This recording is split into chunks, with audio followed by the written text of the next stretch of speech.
Good afternoon. Today is Monday, November 8th. This is the Administrative Committee regular meeting, and I'm joined by Councilors Trucio and Kelly and our City Supervisor, Gary Reedner. And our first item on the agenda is approval of the Administrative Committee October 25th minutes. I see Gina nodding. Okay, those are passed. Next item is consideration of the Moscow Heritage Tree Program. Very exciting, and we have David Schott to talk with us about that today.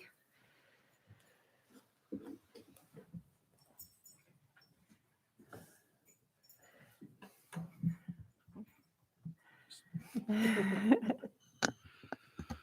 thank you for having me this afternoon. So it's really a pleasure to be here. I know our tree commission is really excited for this. So this is a consideration of the Moscow Heritage Tree Program.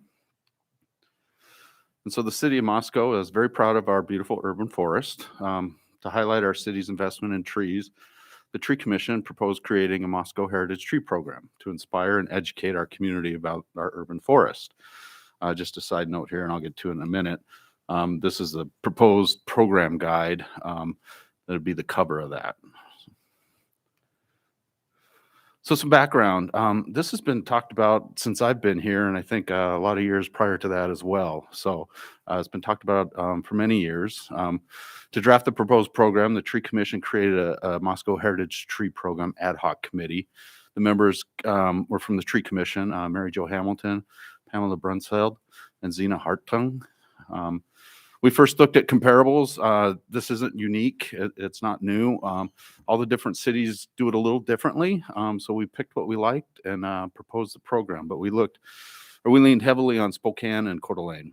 The ad hoc committee presented the draft to the Tree Commission that recommended approval on October 5th of this year.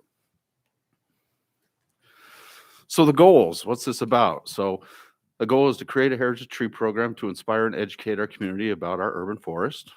Celebrate the benefits of mature trees by highlighting Moscow's heritage trees, connect people to the natural beauty of trees as they grow and mature, and showcase examples of varieties of trees that grow well in local conditions and promote planting of the next generation of trees.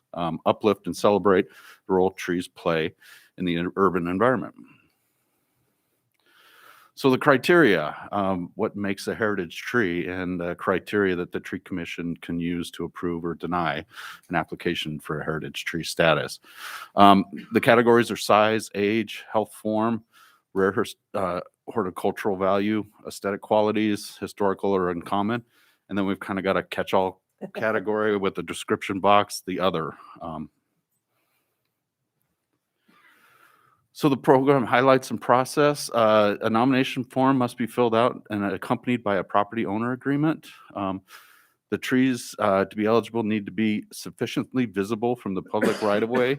The program does or will include those are nominated trees on public property and that on private property. Once it receives, staff will prepare the nomination and present it to the Tree Commission for their consideration. So our legal department was critical in developing the property owner agreement and kind of help shape this program for us.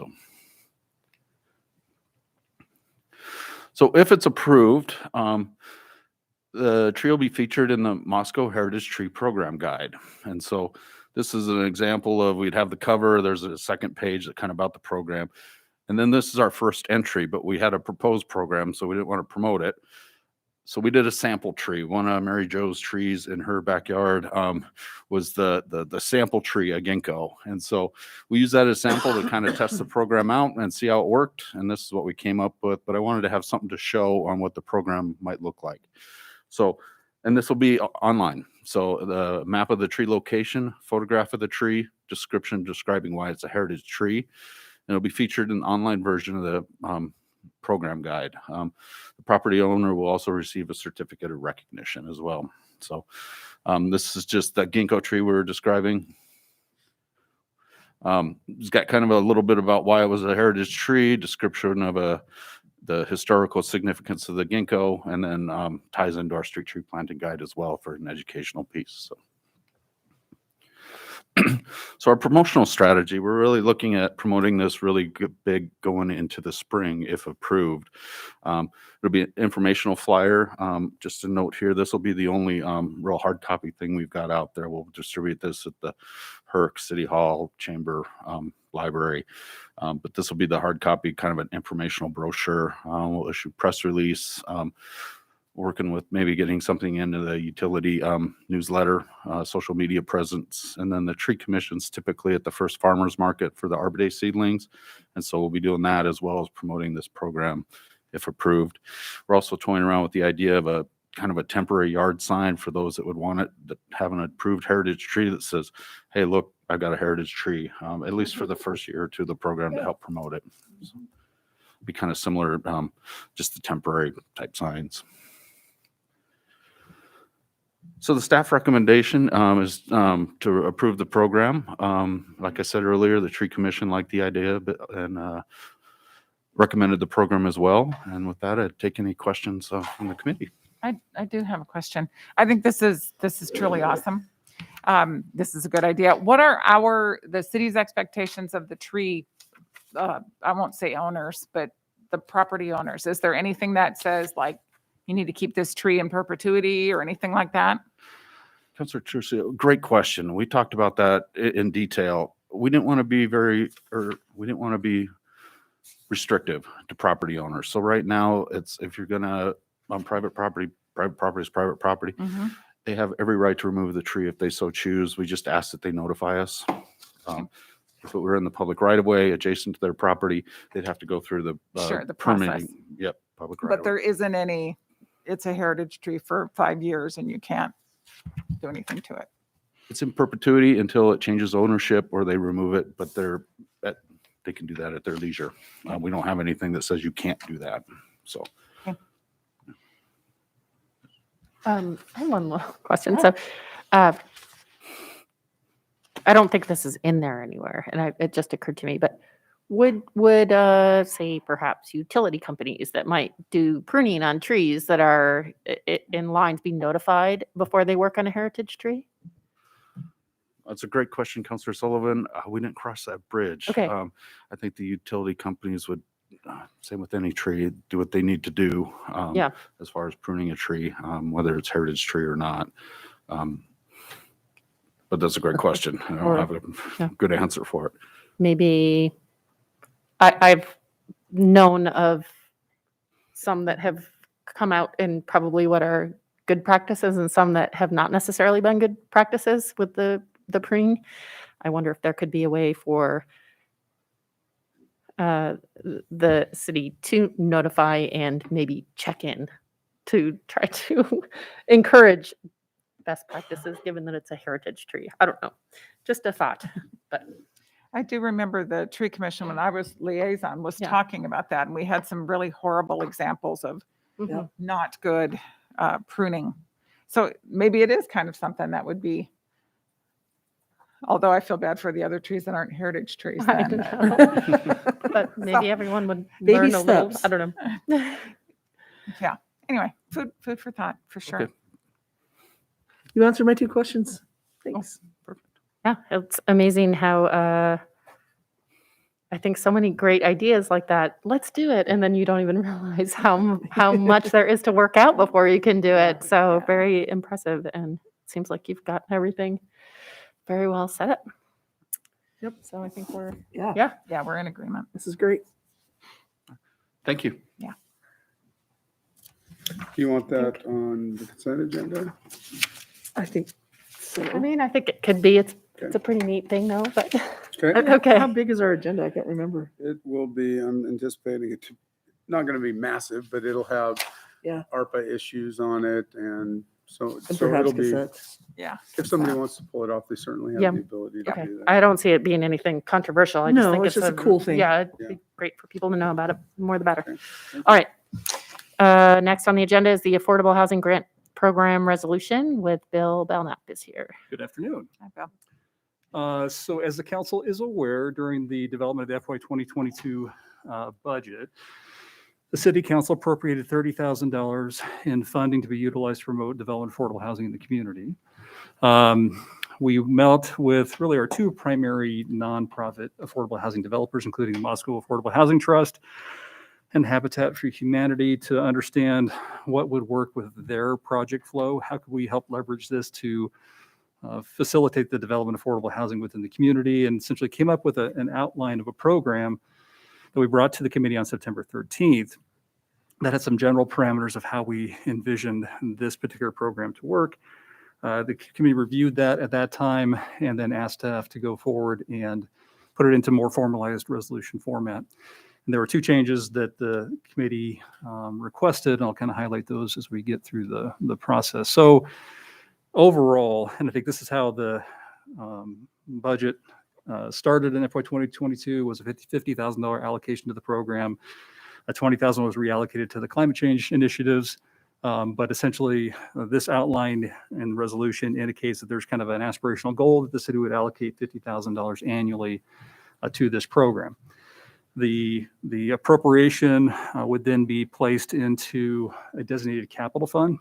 And really the designation between just an annual appropriation versus a capital fund is if an annual appropriation isn't expended, it then gets transferred into unanticipated fund balance and gets reallocated at that time. If it's in a capital accumulation fund, it just stays there. So if it's not expended, that money just sits. So that alleviates the need to reappropriate the funding every year, because you'll see as we get through here, the allocation would be good for 24 months for them to get the housing unit constructed. So we'd want to have the funding sit there and be available and not miss reappropriating that in a given fiscal year. The eligible organizations, as we discussed, would be a nonprofit housing developer whose primary mission and purpose is the development and provision of affordable housing.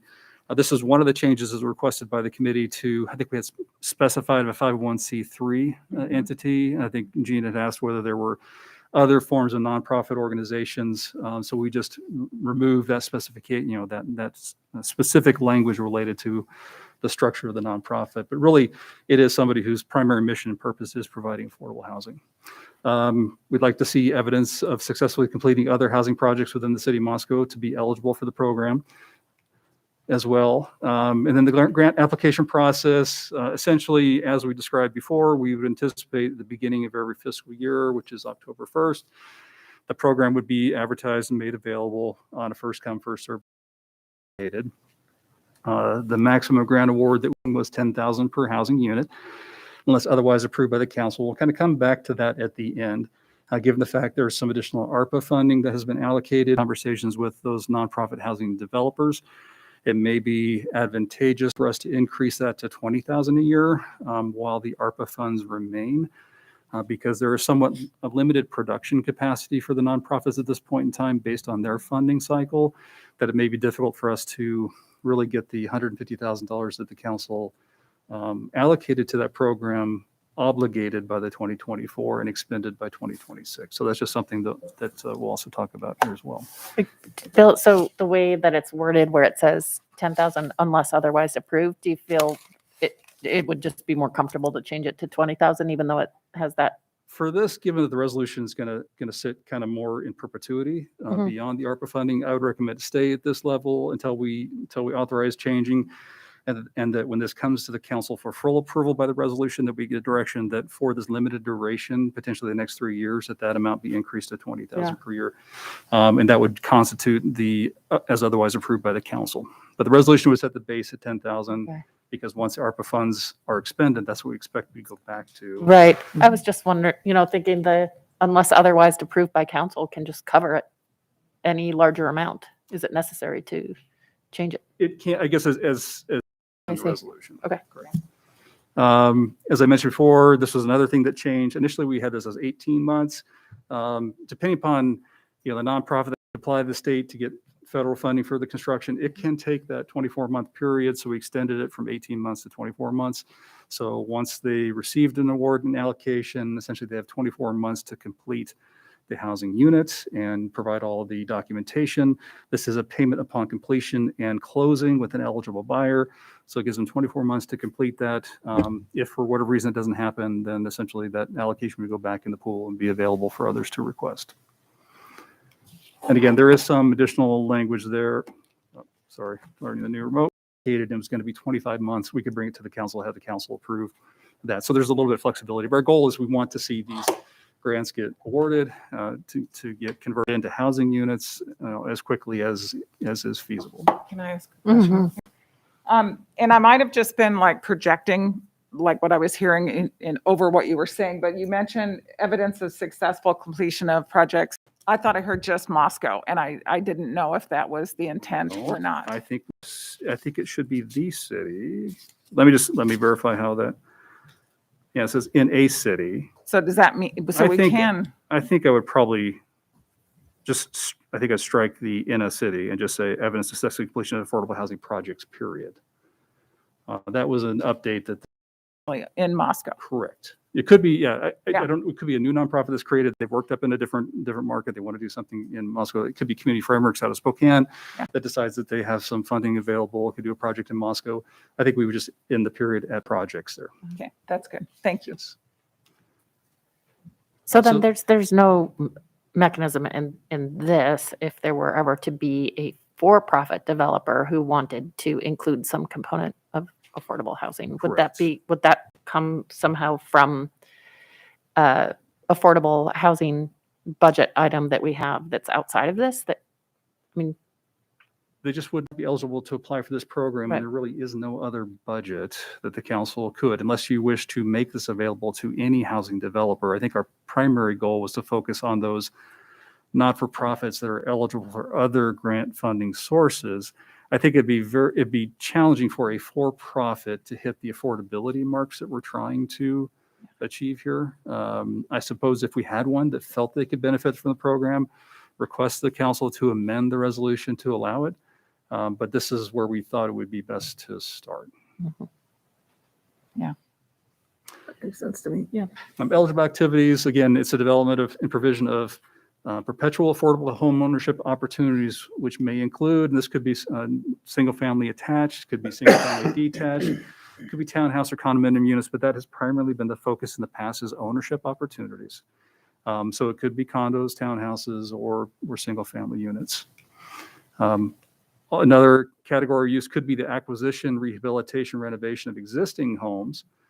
So I don't know in this market that'd be tenable, but there could be opportunities in the future that could be an activity where a developer acquires rehabs and then resells them at that affordable level to qualifying buyers. So we want to make that option available as well. Or any other use that you may, if there's something unique that the council receives a request, that gives you kind of some opportunity flexibility. But really the construction and acquisition and rehab were really the primary activities we expected we would likely see. And then we just kind of state the development of affordable housing trust within a community land trust shall be allowed and encouraged, just to clarify that, because that's a little bit different, is a home ownership opportunity, but upon leased land. So we just want to make sure that is an activity that is encouraged and directly stated that is approved. So there are some requirements and obligations. So essentially the buyer has to have an household income that is 80% or less of the median household income in Latah County. The housing unit must meet one of the following affordability measures. Generally, what's deemed to be affordable is essentially no more than 30% of your gross income that goes to housing costs is kind of that threshold of affordability. So the home sale price may not exceed what is deemed to be affordable to a family of three based on 70% of the annual median income as established by the city on an annual basis. So we would look at the HUD publication, we would come up with that income and essentially determine what that level is on an annual basis for the program. So we'd include that in the advertisement every year. The annual mortgage payment amount, inclusive of principal, interest, taxes, private mortgage insurance, homeowners insurance, and utilities may not exceed 35% of the 70 AMI household income. So again, it gives a couple different affordability measures that can be utilized in assessing the affordable. But again, it's back to the concept of trying to keep the housing cost at 70%, and once you factor in utilities, no more than 35% of gross income for a household at that stage. And we are measuring it up to 70% AMI to create some downward pressure on affordability. So the buyer has to be 80% or below for household income. The unit needs to be affordable to 70% or below, essentially. So it does create, so we're just not right at that threshold of 80%. We do want to create some opportunity there. an encouragement to reach higher levels of affordability. The housing units are required to be owner occupied, and that is defined in the resolution.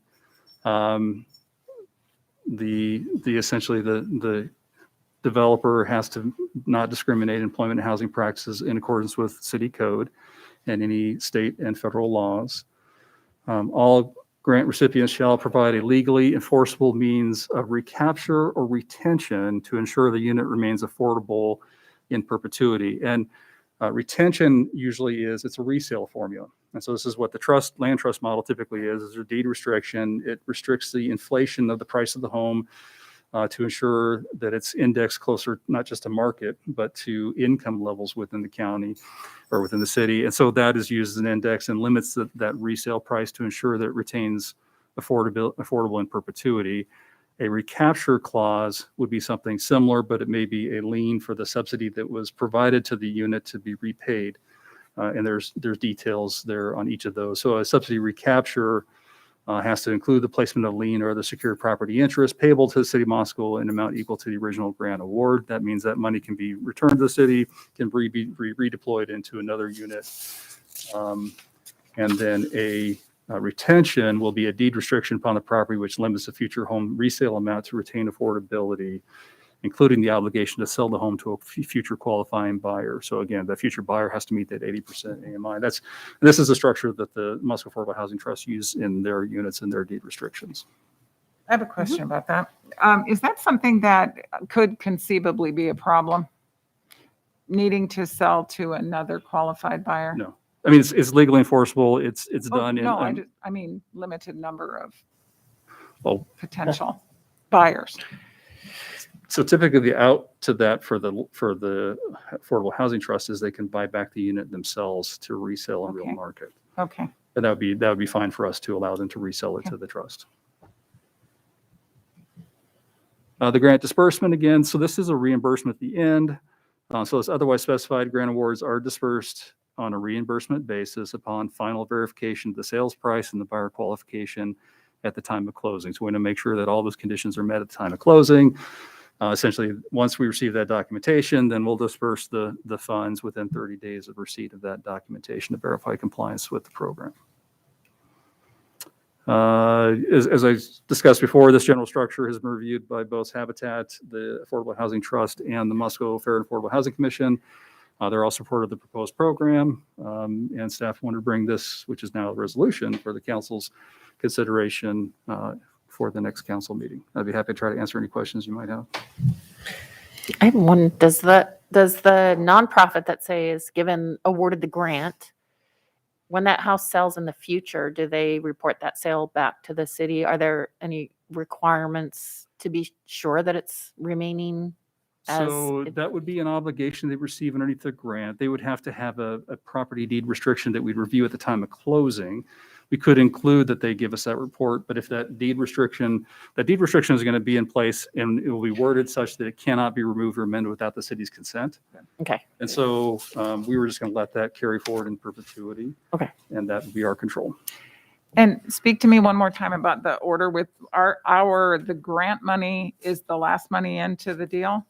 So our money for this contribution would be at closing. So it would be, Beautiful. the entity would either have to fund gap funding or finance conventionally, and then we could pay off that portion. And they can use it as collateral on the loan. We'll have an obligation that we'll write to them. Awesome. So if the bank will carry it, that 30 days past closing, we can pay and they can repay. Okay. Or if they have that fully covered in that unit, potentially they could apply it to a future unit as well. Thank you. I'm good. Okay. Good. All right. Well, so it sounds like we are all recommending approval of the program Consent and the agenda? proposed resolution. Sure. Yeah. Yeah. Okay. All right. Next item on the agenda must still be Bill up here. Is the ARPA Small Business and Nonprofit COVID-19 Assistance Grant Program proposal.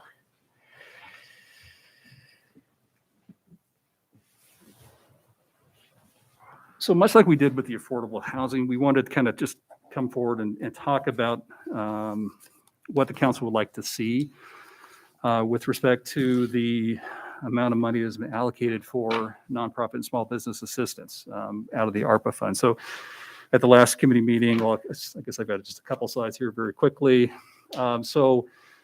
ARPA, as everybody's aware, and as we discussed kind of at the last meeting, is American Recovery Plan Act. And so, there's funding obviously being made available for a variety of uses, and primarily regarding the support of COVID-19 response efforts to the continuing pandemic, replacement of lost revenues for state, local, territorial, tribal governments, support immediate economic stabilization for households and businesses, and also to address systemic public health and economic challenges that have contributed to unequal impact of the pandemic. This is kind of the total allocation. We are what's called at the bottom here, this non-entitlement units of local government, that 19.5 billion. So MPOs, metropolitan cities, or those cities or census areas of over 50,000 in population. But for us, we fall into that non-entitlement category. So 19.5 billion across the nation. The city's allocation is just a little bit over 5.5 million. And so following the workshop, the council provided, and that funding is being provided in two different disbursements. One we received back in May, June. One will receive the first payment was June 30th, and second payment was 12 months. I'm sorry, I'm getting ahead of myself here. The important thing is that the funding is being made available now. The funding has to be obligated by the end of 2024, so December 31st, and it has to be fully expended by the end of 2026. An obligation means an order placed for property and services and entering into contracts, subawards, and similar transactions that require payment. So you do have to be fairly well allocated into a contractual agreement for whatever it is you're going to utilize that funding for. Council direction from the workshop on the 25th was an allocation of $750,000 for the Small Business Nonprofit Assistance Program, which is what you want to talk about today. There's also $150.6 million roughly for water infrastructure capital projects there. So we have reviewed a number of different, probably 5-6 different city programs that also were utilized both in CARES and in the upcoming ARPA funds to try to get a general framework. And this is just an outline as a kind of a starting point of conversation. We'd like to get, since this is intended to provide relief due to the COVID-19 pandemic, we'd like to get a program stood up kind of as quickly as we can and make that funding available as soon as we can. And so we just kind of talk through what is it the council envisions this program to look like. And this is sort of framework that we just saw from other programs, some kind of common themes that were included in other programs across the state. So generally, small business is defined as any enterprise with under 200 employees. And so that's kind of the definition. So those would be the eligible entities, would be any commercial business of under 200 employees and any nonprofit organization. And so we're not specifying it that it's a human or social service nonprofit organization, since all commercial entities would be eligible. It's in any nonprofit organization. Housed in Moscow? Housed in Moscow, Lake Chuck correct. County? Moscow. Okay. Yeah, the county has its own allocation of Mhm. over 7 million. Yep. So they have their funding they could certainly utilize for areas outside. So this would be for entities located within Moscow. Yep. Can I just ask you, Bill, you said, so some of this, you were looking at other CARES, but you said some of this was also from ARPA, other cities' ARPAs? Because did you, Yeah, I believe that Okay. was, at least I was looking. it looks a lot like CARES stuff. Okay. That definition is holding across both programs as far as what's defined as being a small business. Right. I just mean in general, like when you came up with this, you were looking actually at cities' examples of how they're doing the ARPA programs as well, not just how they did CARES? Or- Okay. Elisa, you're Okay. gonna have to come up here if you're gonna. Or we can wait until Yeah, you're we can done wait. and then, Yeah, she's up. The eligible expenses, really two categories. One is direct costs in responding to COVID-19 pandemic. So that could be that personal protective equipment. It could be computers or software services that are required due to the COVID-19 pandemic for continuation of operations. So it'd be anything that's kind of directly related to materials or equipment to directly respond to the pandemic event. Could be masks, could be dividers, could be computer equipment to maintain continuity of operations. The other would be operational expenses. So those could include rent, supplies, utilities, or payroll expenses, where COVID-19 has resulted in a demonstrated revenue reduction. And so that's going to have to be we need to, if it's just PPE equipment, that's fairly easy, eligible expense. But where we get into operational expenses, whether it's rent, utilities, or payroll, that's where we're looking for a demonstration that there has been an adverse impact of the COVID-19 pandemic. This is responding to that. So And does that there's- include labor? Like people aren't, Correct. okay. Yes. Yeah. Like Yeah. labor shortages. It'd be direct payroll expenses. We can't really compensate for a short rent, for example. Right. But we're saying we will help pay for potentially rent, materials or supplies, or payroll expenses where they have experienced a reduction of revenue or an increase in expenses that has resulted in a net reduction of income from the business by more than 20%. But not a shortage of workers. We can't, any yeah, we impact can't, that way. we can't solve that problem per se, but we can help if they can show that shortage of work and reduction of revenues and net income, or potentially it has resulted in increased expenses that have resulted in net income reduction of more than 20%, then we can help compensate for that. So, I mean, but we can't. Yeah, an inability to hire is not. I think this looks a lot like the CARES requirements and eligibility, and the ARPA is very different than that. There's a lot more that can be done with it. There's a lot more flexibility with it that I'm seeing that cities are doing with the nonprofits and the Do you have businesses. examples of which you? Cities you looked at? Yeah, I mean, maybe we should I can meet with you after. I mean, I have a lot of them. Yeah. Yeah. And I'd be happy to like help out more with it, but it seems to be like very restricted, where I think what we can do with the ARPA funds is much beyond this CARES kind of definition. And this, the look back too with the 2 years doesn't make any sense for now, because people's revenue in 22 is not going to be down compared to 20. Right. 20 was the year that was the COVID impact. That was the year that people's businesses were shut down, that they had the biggest impacts. No one's going to be able to show a 20% reduction 2 years after 2020. So We're saying that, the program will be open in 22, and if they're still struggling at that point, we can assist them in 22 also. Well, and I think we'll get to it here shortly. Okay, But we sure. haven't got to that point Okay. yet. But we're looking at 21 and 22 as being right. where that reduction was. So if they saw I the know. reduction in 21, I don't know if we want to reach back 3 years and I mean, I don't know what we would. Well, it What said the goal? more than 20% when compared to the 2 preceding years, and the eligible expense period is 21 and 22. So So, it'll be 2 years before 21. right, or 2 years before 22, which is 2020. So they would have to show a 20% reduction in revenue in 22 compared to 2020, which was the year of the pandemic. So I'm just not sure. I think this is a great right. So how it's not an easy thing to figure out. So, and you have to have a starting point. So So I guess the question is, if somebody's going to be asking for rent or utility payments, do you want them to demonstrate that there's a need? And how do we do that? So is it going to be based on reduction of revenues or increased expenses? And what benchmark would you, from the preceding 5 year, what would you like it to look like? I would like it to be totally reworked, actually, but to be not as this is like the CARES Act thing. I feel like this is looking back. This is all done. Like this has already all happened. So we have an opportunity to do things moving forward, to obligate through the end of 2024 to help small businesses or nonprofits that have been impacted or will be impacted in the future, like that are being impacted now in different ways than they were in 2020 when they were forced to close. So it could be Right. things like daycares that everybody's having labor shortages everywhere. Why is that? It's related to COVID. And so could they apply for a grant to offer health insurance to employees to increase their wages for a period of time?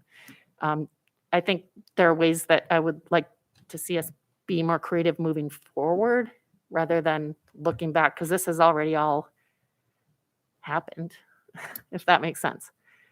And I can I spend think, some time looking I at. mean, we really other have to examples. study the criteria. Yeah. I mean, some Sure. of those things that it talks about in the ARPA information is for large companies. I don't know how we would monitor these types of things. We have to still make sure that we follow the regulations. So Yes, I can see that you possibly maybe want to expand it and we can look more at that, but we still have to meet the criteria. for sure. Yep. And on some of those things, I just don't know how we would monitor it and be able to prove that the expenses went to something specific or giving a business money for something that they couldn't sustain. Right. Well, and so I think that there's ways for it to be done. I think, it could be, I know of many businesses here that have they've closed one day a week because they don't have the staffing for it. So they could, if they can demonstrate that and demonstrate, or that change compared to before. There's Right. also businesses that their payroll costs have gone up because they're having to pay more, increase their wages to cover Right, and the that'd be- labor shortages. So they can show percentage of increase in payroll. I think there's a lot of different things outside of looking at just the change in revenue of a look back of 2 years. And it's revenues and expenses. So if their expenses have increased, so the net income of the company has dropped, then they can apply for assistance. So if they've had that increased payroll expense, then they can request reimbursement for payroll, utility supplies, rent. Because we're looking at kind of the net income, not just revenue, because expenses can increase as well. That reduces your net income. I mean, revenues can remain constant, expenses can increase, the net income can drop, and I guess that's the question. If we're trying to respond to the impacts of the pandemic, we need to measure an impact and not just if Sure. the business hasn't been impacted financially, do you want to pay their rent? So, not even thinking about the rent aspect, right? Let's say that you can pay your rent, but you have a business or a nonprofit that before the pandemic, they were open 7 days a week. They had 18 staff. They were functional, right? Pandemic comes along, things shut down. They do the sidewalk business, and made it through, right? But now they are only open maybe 2 days a week. They have half the staff that they're having a hard time getting. So when I look at payroll, to me, that means that their payroll has gone down. I don't know percentages, but let's say 30% because they're closed 2 days a week and they have a limited staff. So to me, that seems like we can use some of that money to help them then reach out and hire more staff to cover that cost because So we're bridging a gap. we're just saying payroll is an eligible cost that we can reimburse Uh-huh. if they demonstrate that they've had either reduction in revenue or increased expenses that have had net income decrease. Or if the intent is to respond to the Treasury guidance, economic stability and recovery of businesses that have been adversely impacted by the pandemic, then it's okay. Well, how can we cover it? We can cover direct expenses related to responding to the pandemic, or we can help with operational expenses. Again, rent, utilities, and payroll expenses. But we need to, I guess, assess the need and make sure that Yeah. So that it's, because some people have adopted a different business pandemic and have actually done. done Doing well. better. Right, and they wouldn't, and to make sure we're addressing the businesses that have. This was So a method to say, okay, they've had a net reduction of income because either they've lost revenue or their expenses have increased. Therefore, there is a need, and it could be prior 3 years, 5 years, whatever you want it to be. Right. This is just a starting point. And Yeah. whether it's 20% reduction or 30% reduction or 10% reduction, whatever the council feels appropriate, but that there has to be some form of demonstrated need. I think it has to be compared to 2019, because if you're comparing to 2020, nobody's going to qualify. Nobody that survived it and is still in business is going to be 20% down Sure, from and where that's- they were and that's- when they were closed in that doesn't- 2020.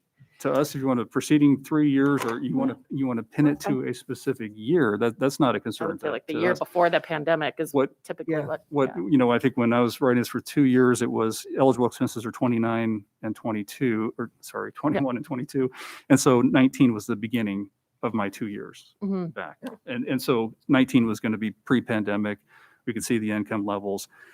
It's just that 20 has already kind of a year in the rears. It's hard for us to go back and reimburse expenses. So we're trying to address what's happening now. Right. And I if the agree. concern is Yep. 19 being the benchmark for the year, that's Okay. that was my that would- expectation. And there was a lot of we were- options then. Oh, sure. Because we're starting with 21 expenses and saying the prior 2 years of 21. So I was always assuming we were starting at 19 pre-pandemic. So when we can make that more Okay. clear, that's helpful.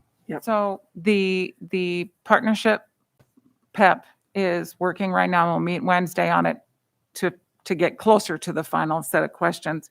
We're trying to get to that assessing need right now. What exactly is it?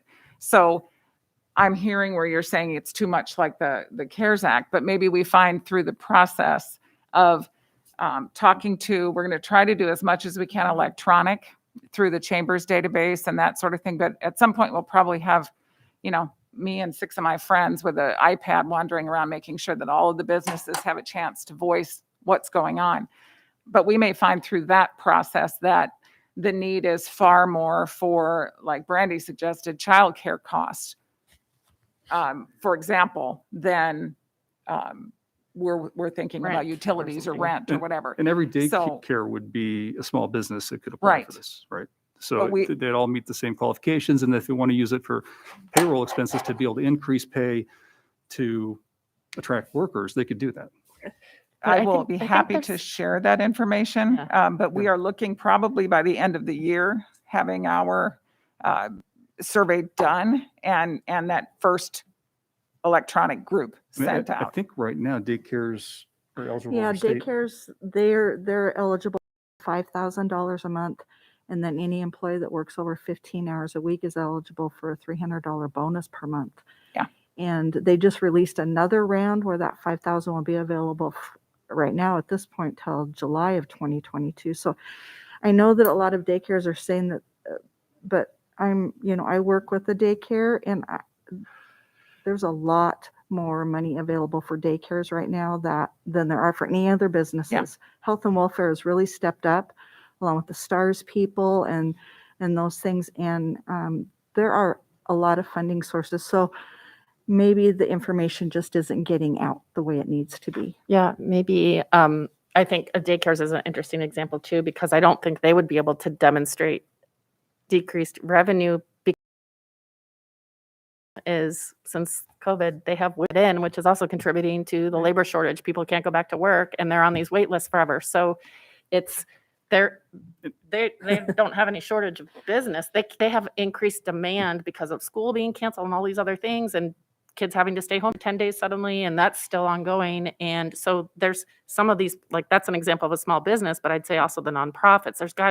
I'm just looking for a different measure or an additional measure that could be like increased demands that cannot be met because of And that's the question. I think the labor market is a much bigger animal than Indeed. we're going to be able to solve with the amount of money we have here. I mean, Mhm. even with the 750 at a $15,000 limit, that's 50 awards. And Yeah. I don't know if we do that temporarily, whether the market's going to be able to carry that on moving forward. I guess I don't know. The daycare discussion has been ongoing Yeah. long before. We had meetings with daycare Right. providers to talk about qualifications. Really, what is the challenge that's limiting capacity for daycare facilities? And we have a list of amendments to the code that'll be coming forward here fairly soon that addresses some elements of child, ratios as well as disqualifications to try to help that a little bit. That allows a little bit more capacity with the same level of staffing as far as kids go. So there are Mhm. regulatory changes that the police department's been working on to bring forward to help address that. But that has been a conversation for quite some time. I don't know Yeah. that supplemental income or wage premium is going to solve that. And it's already coming from the state directly to daycare workers and Well, to we found operators. it during the CARES Act too. The information did flow very slowly, and we were ahead in that, oh my gosh, we've got all this need, only, the information was behind the need. And it could very well be that that's the situation now, but hopefully the survey will help inform us a little bit, and we're Yeah. very willing to share it. I Yeah. think the one thing we have to keep in mind is people have chosen to live differently. Yes. People have chosen not to eat out. people have chosen to homeschool their kids. I mean, people are living differently. So I think things are going to look different. But that said, and yes, absolutely, that's very true. But I also think, I mean, when we're looking at businesses, very true, but the nonprofit world's also very different in that Yes. aspect, right? And so like when I look at rent, your nonprofit may be able to do rent and they're not using supplies and the utilities are down because they're not even going into their place of business. Mm. And so really what it comes to is how to get people back in their business. And that I think kind of falls to payroll. And that's an So eligible. yeah, I'm just trying to run that through my head. When we're looking at talking points, when you talked about earlier, this is a start. So I mean, absolutely it's a start, but I don't want to forget that part because our nonprofits are really now trying to come back. Like, so we can't have a full theater, but we can have some in the theater. We can't have a full group at, well, you could at PCI because it's outdoors, but at an indoor play, right? At all the different indoor facilities, I work with a lot of nonprofits who are just now letting students back into volunteer at a very limited basis. And so I think, I don't know if there's another metric or another something maybe we want to add. I don't know what that is. I'm just trying to gain more ground so we don't leave people out that are in desperate need, but don't really need supplies or utility help. Well, and they could also apply for marketing and promotions to do the outreach software to beef up their websites or, Yeah. what they can do so people can purchase from them online. Those will be things that we can also look at. I do think it's fair, though, to answer your statement earlier, Elisa, about sustainability after this grant's used.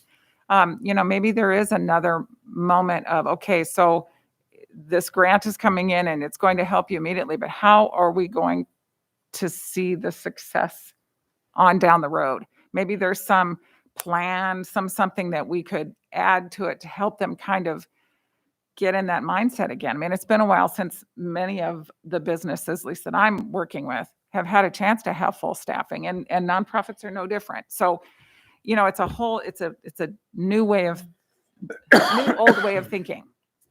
Yeah, I think another whole type of the nonprofits too, different than the theaters and things like that, are the nonprofits like the food banks Yep. and ATVP. So for those ones where LRC, their issue may be that the demand for their services has surged because of all of this and they cannot meet the demand. So I don't know how that works into this. It's not going to be a bottom line formula. If it's like, here are the services in our community that are helping with these issues that have, ballooned, like mental health and substance abuse and violence and food insecurity, they can't meet the needs of this anymore.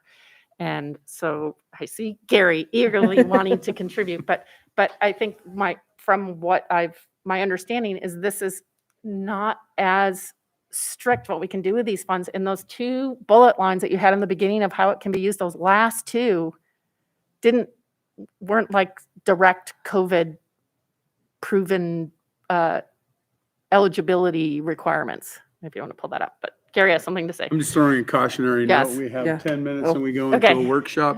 This is obviously a bigger issue. Yeah. So if Bill's got more of his presentation, perhaps we can Okay. get through Sorry. that and then decide what direction to Okay. go. Yeah, and these bullet points are, we can help with direct cost and operational expenses, whether that's labor or rent or utilities. It's just, do you want to see that there's been an adverse impact to assist that business to demonstrate need? Right. And maybe there's another category of some demand of service that Can't be met the, or something. No. and then it's, I guess they can make that, so they haven't seen a reduction of net income, but they see this demand in the marketplace. And the question is, what's an action, what's an appropriate response for the city in that type of situation? If it's any type of business that says we have more demand for our services than yeah. we can provide, Right. I think more like a nonprofit to me, because that's Yeah. but that's that's not a part- daycare.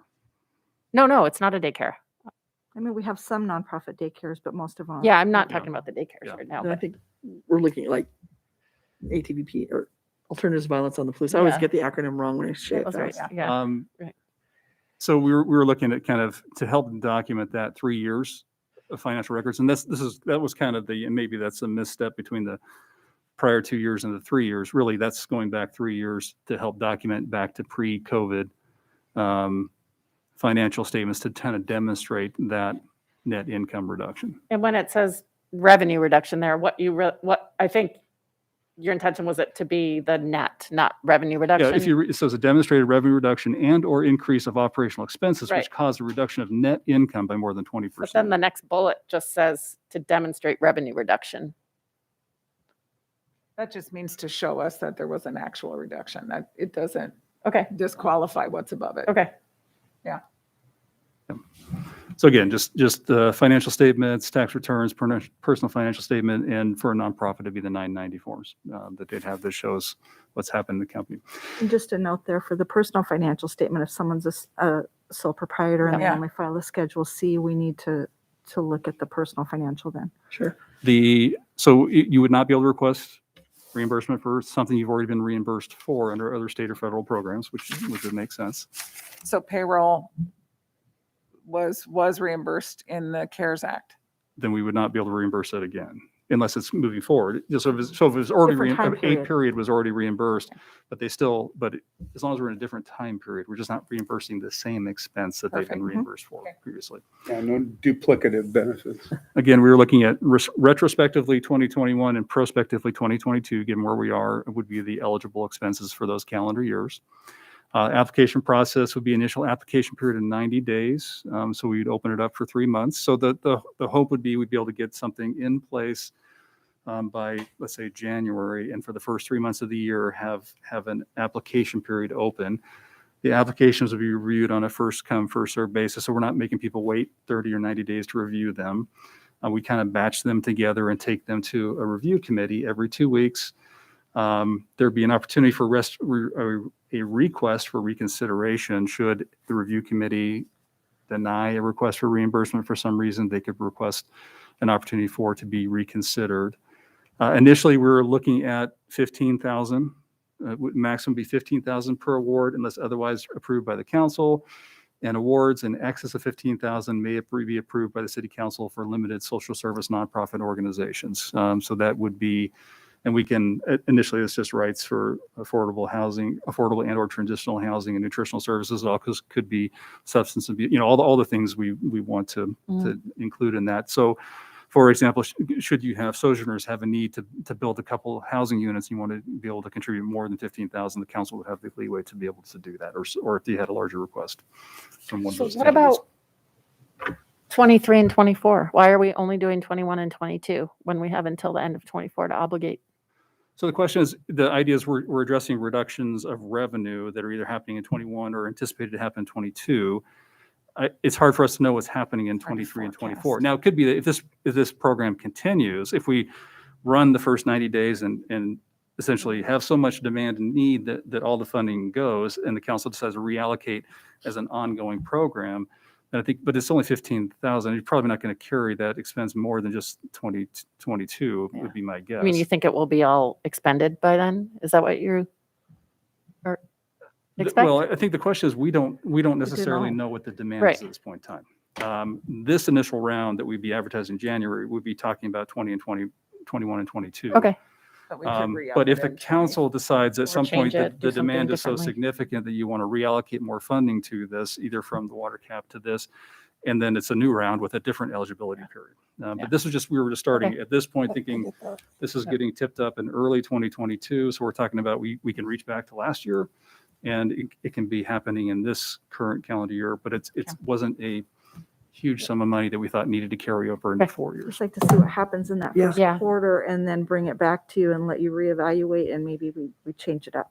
It could be we get lots of requests, it could be that there's Right. very few. We don't know at this Yeah. point. Right, Okay. for sure. We Yeah, don't. and maybe we get our survey out sooner to kind of anticipate too. And that Maybe was, there's you know, some the- ability to do that. And it was hard to figure out, we had talked about doing a survey at one point in time. We thought, stepping up the program and seeing what the response is, and then we can fine tune it and modify it as we go. Yeah, we're happy to hear or add questions as needed too. Once I get it past the board. Anticipating a 3-member review committee, including the grants manager, finance director, and one of the deputy city supervisors, review recommendation to the council.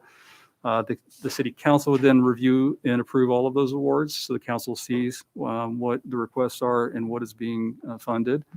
So and those funds would then be dispersed within 30 days of the council's approval of the award. And then essentially we just request the applicants would file a report on a form that we would develop and provide to demonstrate, document how they use the funds, just so we can put it in the file for compliance And reporting. we'll need to develop a final report and have it on file. Yeah. They haven't really came out and told us what that final report looks like yet, but we'll have to do something ourselves, so. So in the beginning of the year, after we all change seats and everything, there will only be potentially 2, 3, I guess if we count our mayor, business owners that are reviewing I'd like to see a little representation from the business community in that process somehow. So if we're relying on me and Art and who else owns a business on the council, I think a business voice would be good I think a nonprofit voice too. Yeah. in the screening process. I mean, I'm happy that it can be the council because we own a business and whoever Art has a consulting thing, but I would like to have a business voice for sure. And we may have to, modify some of that because we have to keep certain financial records confidential from one business to the other. There's some requirements that are written specifically in there. So we'd have to think about how we would do that. Internally, we could put the package together with the review of those 3, but that might be something that we have to look at a little further. And the program would be much more, this is just an outline, so it'd be much more detailed just for verification with program requirements. And so it wouldn't necessarily be a discretionary decision. It'd just be review for compliance with the details that we flesh out. So I don't know if it's just a review to make sure it meets the program requirements, do you need that separate review? How about, you know what? It's 5:00. So Yeah, we'll It- just, We can, mean, we'll be- we can we'll be- schedule this for further discussion. yes. Yeah. And certainly you're given some direction where your concerns are. We can try to address those and bring it back. And thanks. I don't want to think it's like all doom and gloom. We appreciate it a lot, and this is a weird world. It's We true. just have a lot of different questions, and we just want to make sure we're also doing right. So I And know. there's so It's- much it's information not out this. there. I know. yeah, Yeah. no. And I Okay. also Oh, feel, it's- I just kind of want to see if we can be broader or a little more flexible. I want to make sure that we are Yeah. setting it up in that way to maximize the And we possibilities. just want to make sure the money's going where the need is. yes. Yes. We know where there's a demonstrated impact and that we're addressing that. And that's the tough thing is that then you're doing things where there's a demand for a service that the market needs to respond to that's a harder place to work. You know, Okay, We so got this you is on going to that, go on but- to the full council and we are adjourned, right? Or wait, No, we're actually, not what, adjourned? you've given direction that you'd like some additional work to be done on Yes. this? Yes. So we'll go back, bring it back to committee, or do you want it to go directly to council? I think it ought to go before all of us. And this is just Well- an outline. So this Yeah. is not a program that can be adopted. Yeah. This is just the discussion point outline. We can have that at the council if you wish, or we can work to refine this a bit and come back to I That think would we be work my to refine and suggestion. To come come back. committee. Back to Yeah. committee. Yeah. Yeah. I can Whatever. do a little more outreach to some other cities, and Yeah, certainly if you And have I would, some information that you could provide us, that would be. okay. And I'm happy I to do wonder that. too, if you could just quick check with the Idaho Nonprofit Council. did. And Oh, did? I Okay, have them. perfect. Yeah, Great. yeah. Of course you That was did. part So- of where we got some of the information we're using. Yeah. Okay, thank you. Okay, Thank all right. you.